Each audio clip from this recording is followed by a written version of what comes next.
So hi guys எல்லாம் எப்படி இருக்கீங்க?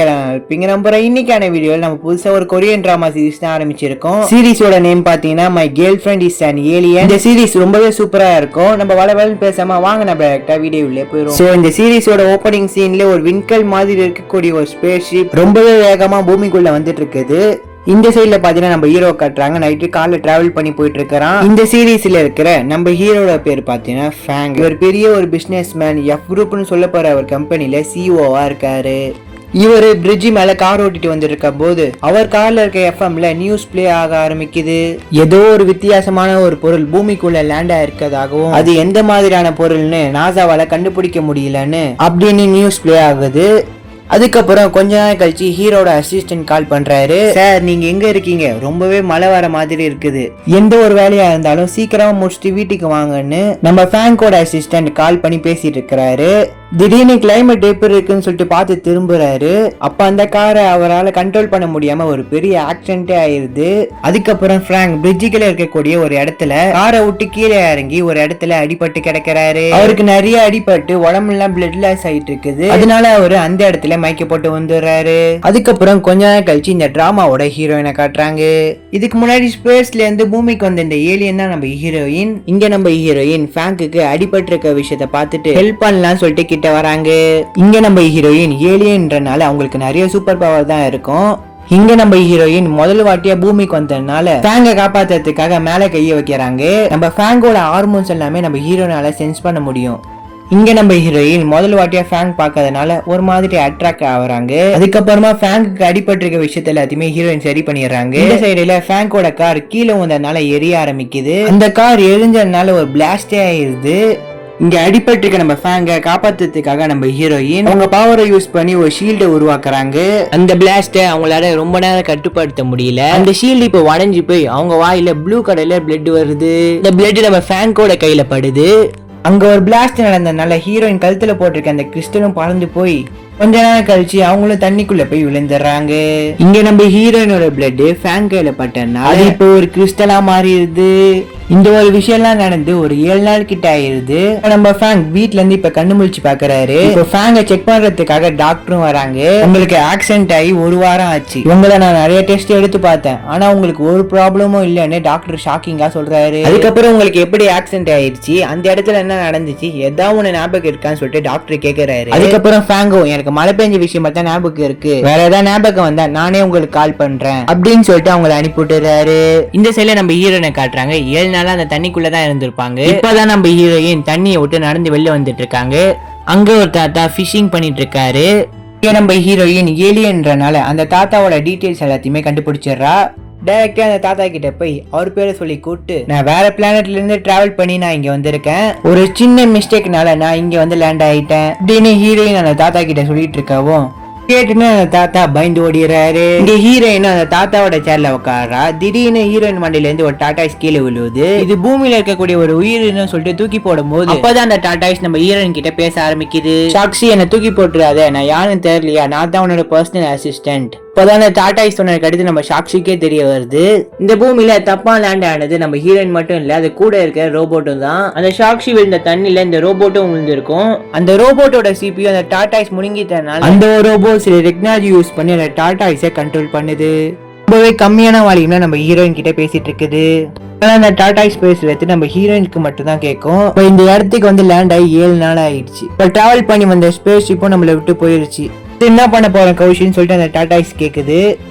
ஏன் இதுக்கு இவ்வளவு கவலைப்படுறேன்? ஹெட் கவுண்டர்ஸ்க்கு சிக்னல் கொடுக்கறதுக்கு என் கழுத்துல ஒரு டிவைஸ் இருக்குல்ல, இப்போதான் அவங்க கழுத்துல போட்டிருக்க டாலரை செக் பண்ணி பார்த்துட்டு இருக்காங்க. 7 நாள் முன்னாடி ஒரு பிளாஸ்ட் நடந்திருக்கும்ல, அதுல அவங்களோட டிவைஸ் பறந்து போயிருக்கும். இது இருந்தா மட்டும் தான் அவங்க பூமியில மாட்டிட்டு இருக்காங்க சொல்லிட்டு சிக்னல் கொடுக்க முடியும். அந்த டாடாய்ஸையும் நீ அதை தொலைச்சிட்டியா, எங்க தொலைச்சா ஞாபகம் இருக்கான்னு சொல்லிட்டு கேக்குது. இப்ப கௌஷியும் யோசிச்சு பார்த்துட்டு நம்ம பிரிட்ஜு கீழே ஒருத்தனை காப்பாத்தணும்ல, இங்க நடந்த பிளாஸ்டால தான் நம்ம தண்ணிக்குள்ளேயே போய் விழுந்தோம். மிஸ் பண்ண டிவைஸ் அவனுக்கு கிடைச்சிருக்குமா சொல்லி நம்ம கௌஷி யோசிச்சுட்டு இருக்காங்க.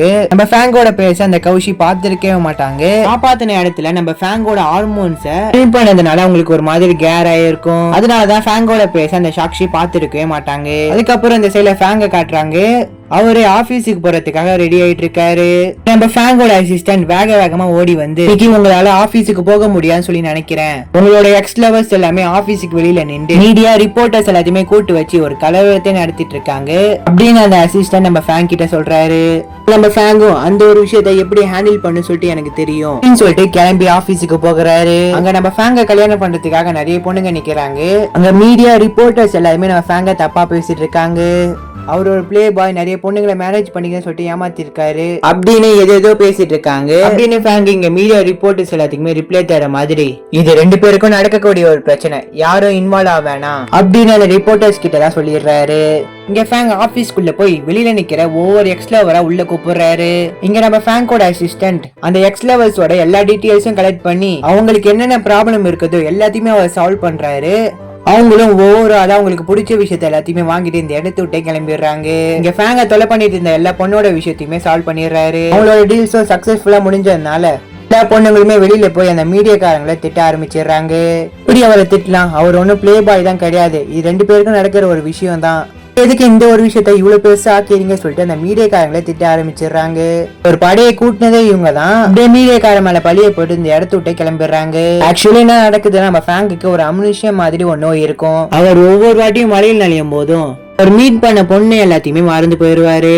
அவரு நிறைய பொண்ணுங்களை டேட் பண்ணிருக்காரு, ஆனா இது வரைக்கும் ஒரு பொண்ணை கூட லவ் பண்ணதில்ல.